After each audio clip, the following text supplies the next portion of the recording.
সঞ্চিত আবেগের সবটুকু ঘিরে তুমি কল্পিত মিলনে তোমার গিলাফ দেব চুমি। তোমাকে দেখার চেয়ে তোমাকে ছোঁয়ার চেয়ে বড় সৌভাগ্য আর হতে পারে কি বা। ওরে কাবা আমার কাবা, ওরে কাবা আমার কাবা, ওরে কাবা আমার কাবা। হজ হজ ইসলামের 5টি স্তম্ভের মধ্যে অন্যতম স্তম্ভ। আর্থিক, শারীরিক ও মানসিকভাবে সুস্থ ব্যক্তি যে নিজ দেশ থেকে পবিত্র নগরী মক্কা পর্যন্ত যাতায়াত করতে সক্ষম, হজ থেকে ফিরে আসা পর্যন্ত আপন পরিবারের আবশ্যকীয় ব্যয় বহন করতে পারবে, এরকম মুসলমানের ওপর জীবনে একবার হজ পালন করা ফরজ। আউযু বিল্লাহি মিনাশ শাইতানির রাজীম। বিসমিল্লাহির রহমানির রহিম। إن أول بيت وضع للناس للذي ببكة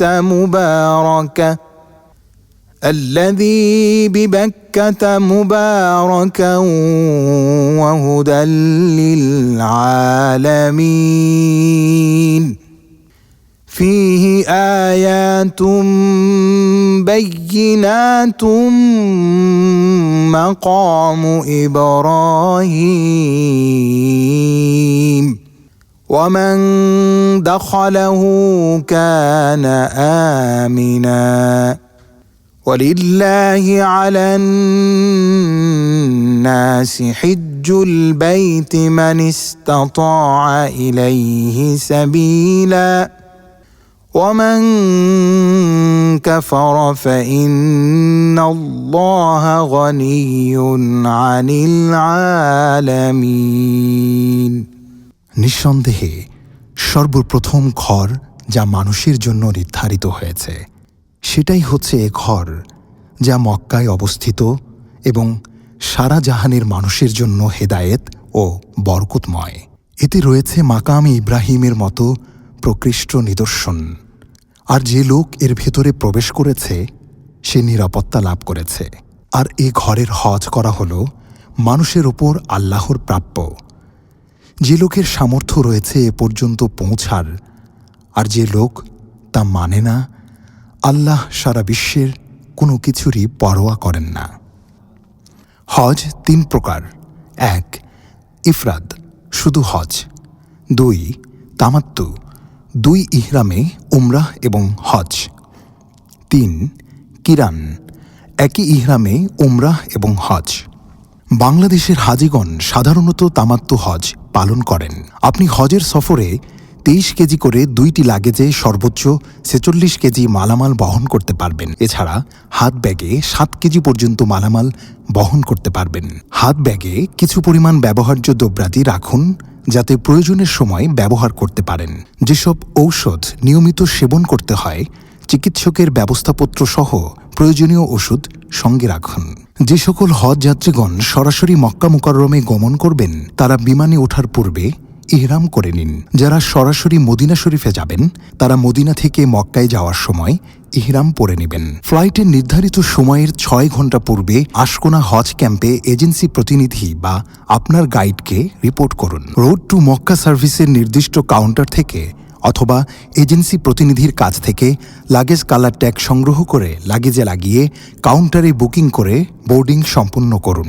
ইমিগ্রেশন কাউন্টারে আপনার পাসপোর্ট, ভিসা, টিকিটের কপি ইমিগ্রেশন অফিসারকে প্রদর্শন করে ইমিগ্রেশন সম্পন্ন করে হজ ক্যাম্প থেকে এয়ারপোর্টে যাওয়ার জন্য নির্ধারিত বাসে আসন গ্রহণ করুন। ঢাকা হজ ক্যাম্পে বাংলাদেশ পর্বের ইমিগ্রেশন সম্পন্ন করার পর ঢাকা হজরত শাহজালাল আন্তর্জাতিক বিমানবন্দরে নির্দিষ্ট কাউন্টার হতে সৌদি আরবের প্রি অ্যারাইভাল ইমিগ্রেশন সম্পন্ন করে নির্ধারিত বিমানের জন্য অপেক্ষা করুন। আলহামদুলিল্লাহ, আপনি জেদ্দা অথবা মদিনা বিমানবন্দরে পৌঁছে গেলেন। এবার বিমান থেকে নেমে নির্দিষ্ট গেট দিয়ে বিমানবন্দর থেকে বের হয়ে আপনার জন্য নির্ধারিত বাসে আসন গ্রহণ করুন। যাদের প্রি অ্যারাইভাল ইমিগ্রেশন বাংলাদেশে সম্পন্ন হয়েছে, তাদের ব্যাগ ও মালামাল রোড টু মক্কা সার্ভিস কর্তৃপক্ষের ব্যবস্থাপনায় নির্ধারিত বাড়ি বা হোটেলে পৌঁছে যাবে। মক্কায় বা মদিনায় পৌঁছার পর মুয়াল্লিম অফিস থেকে দেয়া নির্ধারিত আইডি কার্ড সার্বক্ষণিক সঙ্গে রাখুন। মক্কা অথবা মদিনায় পৌঁছানোর পর মুয়াল্লিম সার্ভিসের গাড়িতে আপনি আপনার নির্ধারিত হোটেলে পৌঁছাবেন। হোটেলে পৌঁছার পর আপনার ব্যাগ গুছিয়ে নিয়ে নির্দিষ্ট কক্ষ নাম্বার জেনে নিন এবং নির্ধারিত কক্ষে অবস্থান করুন। বাংলাদেশ হজ মিশন মক্কা মদিনা এবং চিকিৎসা কেন্দ্রের মোবাইল নম্বর সংরক্ষণ রাখুন। কখনো পথ হারিয়ে গেলে ভয় পাবেন না। আপনার গাইড, মুয়াল্লিম অথবা হজ অফিসের নিয়ন্ত্রণ কক্ষে কল করুন। আপনার আশেপাশে হজ কর্মী, প্রবাসী বাংলাদেশি অথবা পুলিশের সহায়তা নিন। কখনো অসুস্থ অনুভব করলে এজেন্সি অথবা গাইডের সহায়তায় বাংলাদেশ মেডিকেল ক্লিনিকে বিনামূল্যে স্বাস্থ্যসেবা গ্রহণ করুন। এবার মক্কা মদিনায় আসার যে মূল উদ্দেশ্য তা হল ইবাদত বন্দেগী করা। আপনার প্রথম কাজ হল উমরা আদায় করা। এই উমরা সুন্নতে মুআক্কাদা। এই উমরা পালন করার জন্য এজেন্সি পরিচালকের সহায়তায় দলবদ্ধভাবে মসজিদুল হারামে প্রবেশ করুন। মসজিদুল হারামে প্রবেশের আগে দোয়া পড়ে ডান পা দিয়ে প্রবেশ করুন। হারাম শরীফের আদব: পবিত্রতার সাথে প্রবেশ করা, জুতা খুলে ব্যাগে ভরে প্রবেশ করা, ডান পায়ে প্রবেশ করা সুন্নাত। বিসমিল্লাহ, দরুদ ও প্রবেশের দোয়া পড়া সুন্নত। দোয়াগুলো এভাবে পড়া যায়: বিসমিল্লাহি ওয়াসসালাতু ওয়াসসালামু আলা রাসূলিল্লাহ, আল্লাহুম্মা ইফতাহ লি আবওয়াব রাহমাতিক। ইতিকাফের নিয়ত করা সুন্নাত। পুরুষ অথবা মহিলাদের নির্ধারিত স্থানে অবস্থান করা, নজরের হেফাজত করা ও ছবি না তোলা। যখন কাবা ঘর দৃষ্টিগোচর হবে তখন আপনি দাঁড়িয়ে প্রাণ খুলে দোয়া করুন। কাবা ঘর প্রথম দেখার পর দোয়া করলে সেই দোয়া কবুল হয়। শুভ্র বসনে প্রাণ খুলে বান্দা হাজির, বান্দা হাজির, দেখো তোমার কোলে। তোমাকে ছুতে পারা পিপাসা বুকে বাঁচি রাত্রি দিবা। ওরে কাবা আমার কাবা, ওরে কাবা আমার কাবা, ওরে কাবা আমার কাবা। তাওয়াফের জন্য মাতাফে প্রবেশ করার পর হাজরে আসওয়াদের পাশে সবুজ বাতিতে একটি নির্দেশনা দেয়া আছে। সেখান থেকে মাতাফে প্রবেশ করে সবুজ বাতি অথবা হাজরে আসওয়াদের কোণ ঠিক করে বিসমিল্লাহি আল্লাহু আকবার বলে তাওয়াফ শুরু করুন। তাওয়াফে পুরুষদের জন্য প্রথম 3 চক্কর রমল করা সুন্নত। রমল অর্থ হচ্ছে বীরের মতো বুক ফুলিয়ে, কাঁধ দুলিয়ে, ঘন ঘন কদম রেখে দ্রুত গতিতে এগিয়ে চলা। রুকনি ইয়ামিনী থেকে হাজরে আসওয়াদের মাঝখানে রব্বানা আতিনা ফিদ দুনিয়া হাসানাতাও ওয়া ফিল আখিরাতি হাসানা ওয়া কিনা আযাবান নার ওয়া আদখিলনাল জান্নাতা মাআল আবরার বিরহমাতিকা ইয়া আজিজু ইয়া গফফার ইয়া রাব্বাল আলামিন। এই দোয়া পাঠ করুন। এরপর হাজরে আসওয়াদ পর্যন্ত এসে প্রথম চক্কর পূর্ণ করুন। এবার হাজরে আসওয়াদ বরাবর দাঁড়িয়ে বিসমিল্লাহি আল্লাহু আকবার বলে হাত দিয়ে ইশারা করে দ্বিতীয় চক্কর শুরু করুন। এভাবে 7 চক্কর পূর্ণ করুন। তাওয়াফের পর 2 রাকাত নামাজ আদায় করুন। মাকামে ইব্রাহিমের পেছনে বা মসজিদে হারামের যে কোনো স্থানে তাওয়াফের ওয়াজিব নামাজের নিয়তে নামাজের নিষিদ্ধ সময় ছাড়া অন্য যে কোনো সময় 2 রাকাত নামাজ পড়ে দোয়া করুন। এটাও দোয়া কবুলের সময়। এরপর জমজমের পানি পান করুন। এটি অবশ্যই অনেক ফজিলত এবং বরকতের আমল। এটি মোস্তাহাব। মনে রাখবেন, নট কোল্ড লেখা পাত্র থেকে পানি পান করবেন। ঠান্ডা পানি পান করলে আপনার ঠান্ডা লাগার সম্ভাবনা থাকবে। এবার সাফা মারোয়া সাই করুন। এই সাই করা ওয়াজিব। এখানে উঠে কাবা শরীফের দিকে মুখ করে সাইর নিয়ত করুন। হাত তুলে 3 বার তাকবীর পড়ে দোয়া করুন। এবার মারওয়ার দিকে রওনা হয়ে সবুজ বাতির নিচে রব্বে গফির ওয়ারহাম ইন্নাকা আনতাল আ'আজ্জুল আকরাম এই দোয়া পাঠ করুন। পুরুষগণ দ্রুত পথ চলুন, মহিলাগণ স্বাভাবিক গতিতে মারওয়া পৌঁছান। এরপর কাবা শরীফের দিকে মুখ করে হাত তুলে তাকবীর পড়ুন এবং আগের নিয়মে সাফা যান। এভাবে আপনার দ্বিতীয় দৌড় পূর্ণ হল। এভাবে আপনি সপ্তম দৌড়ে মারওয়া গিয়ে সাই শেষ করুন। সাফা মারওয়া থেকে বের হয়ে চুল কাটুন, এটি ওয়াজিব। পুরুষদের জন্য রাসূলুল্লাহ সাল্লাল্লাহু আলাইহি ওয়াসাল্লামের আদর্শ অনুসরণে পূর্ণ মাথা মুন্ডন করা উত্তম। নারীরা চুলের অগ্রভাগ থেকে প্রায় 1 ইঞ্চি পরিমাণ কাটতে হবে। এখানে আপনার উমরাহের কাজ শেষ হল। এরপর আপনি হালাল হয়ে গেলেন। এরপর স্বাভাবিক পোশাক পরিধান করে থাকবেন এবং নামাজ ইত্যাদি আদায় করবেন। 8ই জিলহজ আবার হজের জন্য ইহরাম পড়তে হবে। হজের 3টি কাজ ফরজ: 1 ইহরাম করা, 2 আরাফায় অবস্থান করা, 3 তাওয়াফে জিয়ারাহ বা ফরজ তাওয়াফ। হজের 6টি কাজ ওয়াজিব: 1 মুজদালিফায় অবস্থান করা, 2 3 জামারায় পাথর নিক্ষেপ করা, 3 কুরবানি করা, 4 মাথা মুন্ডানো, 5 সাই করা, 6 বিদায়ী তাওয়াফ করা। প্রথমে আপনাকে হজের নিয়তে ইহরাম পড়তে হবে, এটি ফরজ। ইহরামের নিয়তে 2 রাকাত নামাজ পড়ে নিন। এবার শুধু হজের নিয়ত করুন এবং উচ্চস্বরে তালবিয়া পাঠ করুন। জিলহজ মাসের 7 তারিখ রাতে বা 8 তারিখ দুপুরের মধ্যে মোয়াল্লিমের বাসে মিনা যেতে হবে। সম্ভব হলে 8 জিলহজের জোহর থেকে 9 জিলহজ ফজর সহ মোট 5 ওয়াক্ত নামাজ মিনায় আদায় করুন এবং এই সময় মিনায় তাঁবুতে অবস্থান করুন। মিনায় অবস্থান সুন্নত। গাইড বা মুনাজ্জিমের সাথে যোগাযোগ রাখুন, তারা আপনাকে মিনায় নিয়ে যাবে। মিনায় অবস্থান জানার জন্য আপনার তাঁবুর এলাকার নম্বর, নিকটস্থ খুঁটির নম্বর এবং রাস্তার নম্বর জেনে রাখতে হবে। 9 জিলহজ মিনা থেকে আরাফা ময়দানে ট্রেন অথবা বাসে চড়ে যেতে হবে। তবে আরাফার ময়দানে এসিযুক্ত তাঁবু ও বিছানার আয়োজন করায় সৌদি সরকার 8ই জিলহজ সন্ধ্যার পরই আরাফায় নিয়ে যেতে শুরু করে। 9 জিলহজ দুপুরে সূর্য মাথার উপর হেলে পড়ার পর সূর্যাস্ত পর্যন্ত আরাফার ময়দানে অবস্থান করুন, এটা ফরজ।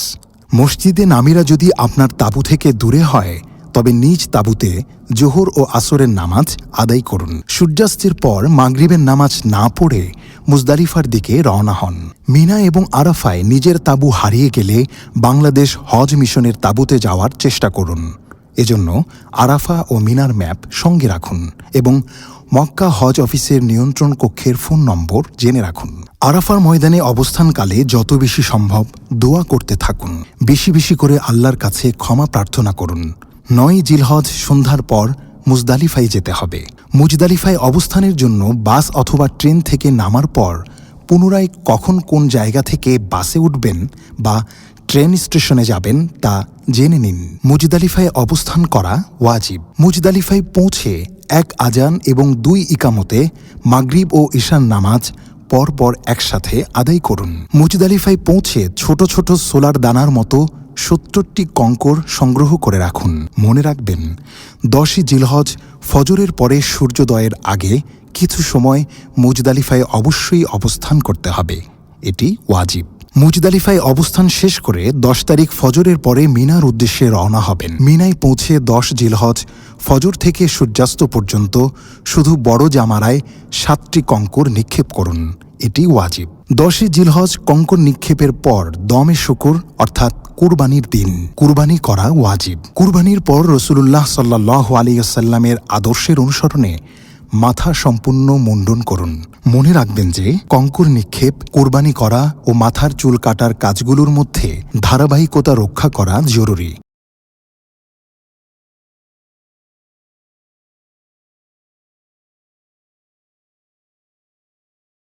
10ই জিলহজ থেকে 12ই জিলহজ সূর্যাস্তের আগেই কাবা শরীফে তাওয়াফে জিয়ারত করতে হবে, এটি ফরজ। নারীরা প্রাকৃতিক কারণে জিয়ারত করতে না পারলে পবিত্র হওয়ার পর করবেন। এখানে মনে রাখবেন প্রতি তাওয়াফের শেষে অন্তত ডান হাতের ইশারা করে হলেও হাজরে আসওয়াদে চুমু দেওয়া সুন্নত। তাই তাওয়াফকালে বেশি ভিড় দেখলে ডান হাতের ইশারায় হাজরে আসওয়াদে চুম্বন করবেন। 10 থেকে 12 জিলহজের মধ্যে তাওয়াফে জিয়ারতের সাথে সাফা মারোয়া সাই আদায় করতে হবে, এটি ওয়াজিব। মনে রাখতে হবে 11 ও 12 জিলহজ প্রতিদিন 3 জামারায় অর্থাৎ ছোট, মধ্যম এবং বড় জামারায় কঙ্কর নিক্ষেপ করা ওয়াজিব। 11 থেকে 12 জিলহজ দুপুর থেকে কঙ্কর নিক্ষেপের সময় শুরু হয়। কঙ্কর নিক্ষেপ করতে হবে প্রথমে ছোট, এরপরে মধ্যম, তারপরে বড় জামারায় শেষ করুন। 10 ও 11 জিলহজ মিনায় রাত যাপন করুন। 12 জিলহজ সূর্যাস্তের আগে মিনা ত্যাগ করুন। 12 জিলহজ মিনায় থেকে গেলে বা সূর্যাস্তের পূর্বে মিনা ত্যাগ করতে না পারলে 13 তারিখেও একই নিয়মে 3 জামারায় কঙ্কর নিক্ষেপ করতে হবে। হজ শেষে দেশে ফেরার পূর্বে বিদায়ী তাওয়াফ করুন। আখি ছলো ছলো জলে তোমারি গিলাফ চুমি পড়ছি ঢোলে। আখি ছলো ছলো জলে তোমারি গিলাফ চুমি পড়ছি ঢোলে। এমন নসিব দিও বারবার হে প্রিয় রাব্বে কাবা। ওরে কাবা আমার কাবা, ওরে কাবা আমার কাবা, ওরে কাবা আমার কাবা। নারীরা প্রাকৃতিক কারণে বিদায় তাওয়াফ করতে না পারলে অপেক্ষা করুন। এ বিষয়ে ব্যক্তিগত আলেম বা মুআল্লিমের নিকট হতে মাসআলা ভালোভাবে জেনে নিন। আলহামদুলিল্লাহ, আপনার হজের আনুষ্ঠানিকতা সম্পন্ন হল। হজের আগে আপনি মদিনায় গিয়ে থাকলে জেদ্দা বিমানবন্দর হয়ে আপনি দেশে ফেরার প্রস্তুতি নিন। আর আপনি হজের আগে মদিনায় না গিয়ে থাকলে এবার আপনি মদিনায় যাবেন। এজন্য আপনার সকল মালামাল গুছিয়ে নিয়ে মুআল্লিমের গাড়ির জন্য অপেক্ষা করুন। নির্ধারিত মুআল্লিমের গাড়ি আপনাকে মদিনায় পৌঁছে দেবে। মদিনায় পৌঁছে আদবের সাথে বাবুস সালাম গেট দিয়ে প্রবেশ করে রাসূলুল্লাহ সাল্লাল্লাহু আলাইহি ওয়াসাল্লামের রওজা পাকের সামনে দাঁড়িয়ে বিনয় ও আদবের সাথে সালাম পেশ করুন। আনাস রাদিয়াল্লাহু তাআলা আনহু বলেন, রাসূলুল্লাহ সাল্লাল্লাহু আলাইহি ওয়াসাল্লাম মদিনার জন্য এই বলে দোয়া করেছেন, হে আল্লাহ, মক্কায় তুমি যে বরকত দান করেছ মদিনায় তার দ্বিগুণ দান করো। আবু হুরায়রা রাদিয়াল্লাহু তাআলা আনহু বলেন, রাসূলুল্লাহ সাল্লাল্লাহু আলাইহি ওয়াসাল্লাম বলেছেন, মদিনার প্রবেশ পথসমূহে ফেরেশতাগণ পাহারায় রয়েছেন, তাই প্লেগ ও দাজ্জাল মদিনায় প্রবেশ করতে পারবে না। রাসূলুল্লাহ সাল্লাল্লাহু আলাইহি ওয়াসাল্লাম বলেছেন, যে ব্যক্তি আমার মৃত্যুর পর আমার জিয়ারত করল সে যেন আমার জীবিত অবস্থায় জিয়ারত করল। মদিনার আমল অবশ্যই তাকবীরে উলার সাথে 5 ওয়াক্ত নামাজ জামাতে আদায় করা, প্রতিদিন কমপক্ষে 1000 বার দরুদ শরীফ পাঠ করা, প্রতিদিন একাধিকবার রওজায় সালাম পেশ করা, জান্নাতুল বাকি জিয়ারত করা, প্রতিদিন মসজিদে কুবায় গিয়ে 2 অথবা 4 রাকাত নামাজ পড়া, আসহাবে সুফায় আমল করা, মদিনা শরীফে রোজা রাখা, মসজিদে নববীতে ইতিকাফ করা, মসজিদে নববীর তালিমে বসা, মদিনায় সবার সাথে খুব উত্তম ব্যবহার করা, কেনাকাটা করলে ইকরামের নিয়তে কেনা। মদিনা শরীফে অবস্থানকালে রিয়াজুল জান্নায় নামাজ আদায়ের চেষ্টা করুন। সুযোগ মতো জান্নাতুল বাকি ও অন্যান্য গুরুত্বপূর্ণ স্থান জিয়ারত করুন। সম্ভব হলে আপনার গাইডের সহায়তায় ইসলামের ঐতিহাসিক নিদর্শন সম্বলিত স্থানসমূহ পরিদর্শন করুন। আমি ফিরব না মদিনা থেকে, রওজার কিনারেই থাকবো। আমি হটব না এক চুলো আর, মদিনার চারিপাশে হাঁটবো।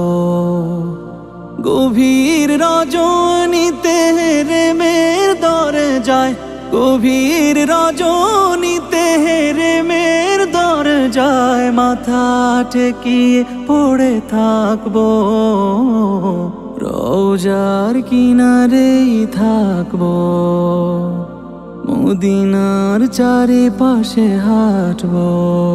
আমি ফিরবো না মদিনা থেকে, রোজার কিনারেই থাকবো, রোজার কিনারেই থাকবো, রোজার কিনারে থাকবো। এবার আপনার দেশে ফেরার পালা। দেশে ফেরার পূর্বে ফ্লাইটের 36 ঘন্টা পূর্বে লাগেজ গুছিয়ে ফেলতে হবে। টিকিট ও বোর্ডিং পাস সাথে রাখতে হবে।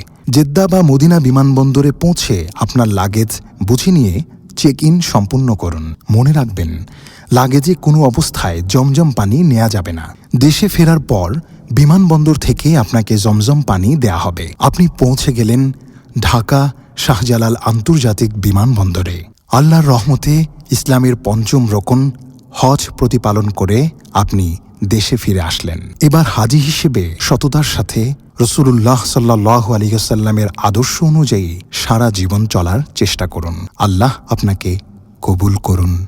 আমিন।